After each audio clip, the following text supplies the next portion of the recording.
में आगे बढ़ेंगे। अयोध्या पहुंचा बीजेपी का डेलीगेशन, पीड़ित परिवार से की मुलाकात। तो इस वक्त की बड़ी जानकारी आपको बता रहे। तो मोइन खान पर कार्रवाई के बाद लगातार इस पर सियासत भी गरमाई हुई है और इस बीच बीजेपी का डेलीगेशन पीड़ित परिवार से मिलने अयोध्या पहुंचा।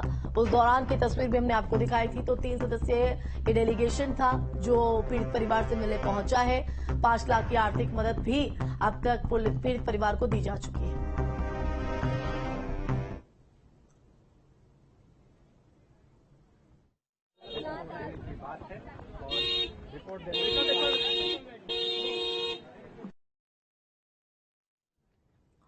तो बता दें कि शुरुआत में पुलिस पर भी यह आरोप है कि कोई एक्शन पुलिस की तरफ से नहीं लिया गया, जिसके बाद कार्रवाई भी थाना चौकी इंचार्ज पर भी देखने को मिली थी।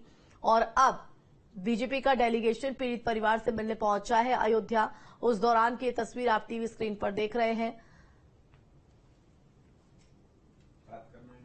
तो युवती की दरिंदगी मामले में ये कार्रवाई यहां पर की गई है।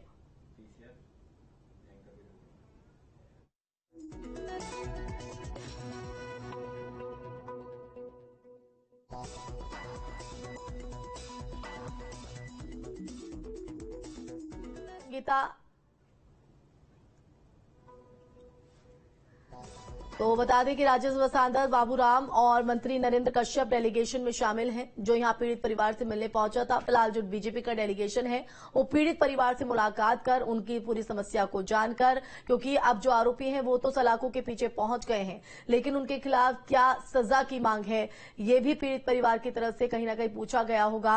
आर्थिक मदद भी यहां पर जो है सरकार की तरफ से पीड़ित परिवार के लिए की गई है। तो अब बातचीत कर पीड़ित परिवार से डेलीगेशन जो है बीजेपी का वहां से निकल चुका है। ये उस दौरान की तस्वीर जब देखी किस तरह से मौके पर भारी भीड़ जो है ग्रामीणों की भी देखी गई। लगातार जो है यहां पर सियासतदानों का भी आना जाना जारी है। तो सत्ता पक्ष की तरफ से आरोपियों के खिलाफ कड़ा एक्शन लिया गया। वो आपने देखा था बीते दिन किस तरह से मोइन खान की बेकरी पर बुलडोजर जो है वो चलता हुआ नजर आया। इसके अलावा और भी चाहे वो तालाब के और सरकारी जमीन हो उस पर भी अवैध कब्जा जो है वो मोइन खान ने किया है। इस इलाके में मोइन खान की एक हनक थी और उस हनक में ही कहीं ना कहीं वो इस तरह के कुकृत्य यहां पर कर रहा था। संवाददाता अविनाश हमारे साथ ग्राउंड से एक बार फिर से जुड़ गए हैं। अविनाश, आपका रुख करना चाहेंगे, क्या बीजेपी का डेलीगेशन वहां से निकल चुका है और क्या बातचीत रही मौके पर? देखिए, बीजेपी का जो डेलीगेशन है वो पीड़िता के घर से निकल के हॉस्पिटल जा रहा है। यहाँ पर पीड़िता की जो मां थी वो मौजूद थी, उनसे बातचीत हुई डेलीगेशन की। और डेलीगेशन में नरेंद्र कश्यप, संगीता बलवंत और बाबूराम निषाद शामिल थे। इन लोगों ने बातचीत की, क्योंकि ये पूरी रिपोर्ट तैयार की जाएगी, परिवार से बातचीत की जाएगी, पीड़िता से बातचीत की जाएगी और जो पुलिस के और जो प्रशासनिक अधिकारी हैं उनसे बातचीत की जाएगी कि इस पूरे मामले में कार्रवाई में कोई लापरवाही तो नहीं की गई।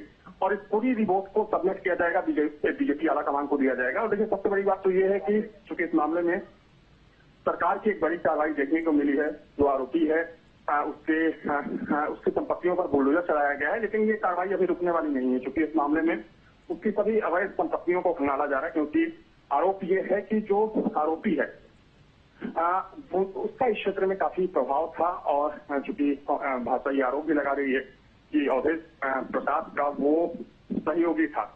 लेकिन देखिए, इस मामले में सियासत काफी तेज हो गई है। अखिलेश यादव के बयान के बाद अखिलेश यादव ने जिस तरीके से डीएनए जांच की बात कही, उसके बाद बीजेपी बिल्कुल अविनाश, बीजेपी के डेलीगेशन से मुलाकात के बाद क्या आपकी पीड़ित परिवारजनों से मुलाकात हो पाई है, उनसे बातचीत हो पाई है? उनका क्या कुछ कहना है इस मुलाकात के बाद? देखिए, पीड़ित परिवार चूंकि पीड़ित परिवार से लगातार बातचीत हो रही है और पीड़ित परिवार और जो यहाँ के ग्रामीण हैं, जो स्थानीय लोग हैं, उनका ये कहना है कि सरकार की कार्रवाई से वो संतुष्ट हैं। और लेकिन इनकी मांग ये भी है कि ये कार्रवाई जारी रहनी चाहिए, इस कार्रवाई को आगे बढ़ाने की जरूरत है। और चूंकि सरकार की तरफ से पीड़ित परिवार को 5 लाख रुपए की आर्थिक सहायता भी प्रदान की गई है, तो पीड़ित परिवार यहाँ पर संतुष्ट लग रहा है पूरी कार्रवाई को लेकर। चलिए, बहुत शुक्रिया अविनाश तमाम जानकारी के लिए।